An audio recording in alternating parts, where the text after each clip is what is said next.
اسی نے انسان کو ٹھیکرے کی طرح کھنکھناتی مٹی سے بنایا اور جنات کو آگ کے شعلے سے پیدا کیا، تو تم اپنے پروردگار کی کون کون سی نعمت کو جھٹلاؤ گے؟ وہی دونوں مشرقوں اور دونوں مغربوں کا مالک ہے، تو تم اپنے پروردگار کی کون کون سی نعمت کو جھٹلاؤ گے؟ اسی نے دو دریا رواں کیے جو آپس میں ملتے ہیں، مگر دونوں میں ایک آڑ ہے کہ اس سے تجاوز نہیں کر سکتے، تو تم اپنے پروردگار کی کون کون سی نعمت کو جھٹلاؤ گے؟ ان دونوں دریاؤں سے موتی اور مونگے نکلتے ہیں، تو تم اپنے پروردگار کی کون کون سی نعمت کو جھٹلاؤ گے؟ اور جہاز بھی اسی کے ہیں جو سمندر میں پہاڑوں کی طرح اونچے کھڑے ہوتے ہیں، تو تم اپنے پروردگار کی کون کون سی نعمت کو جھٹلاؤ گے؟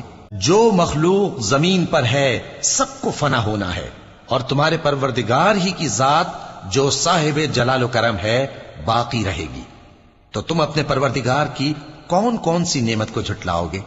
آسمان اور زمین میں جتنے لوگ ہیں سب اسی سے مانگتے ہیں، وہ ہر روز کسی نہ کسی کام میں ہوتا ہے، تو تم اپنے پروردگار کی کون کون سی نعمت کو جھٹلاؤ گے؟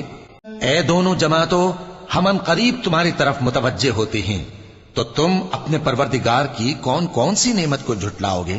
اے گروہ جن و انس، اگر تمہیں قدرت ہو کہ آسمان اور زمین کے کناروں سے نکل جاؤ تو نکل جاؤ، اور زور کے سوا تو تم نکل سکنے ہی کہ نہیں، تو تم اپنے پروردگار کی کون کون سی نعمت کو جھٹلاؤ گے؟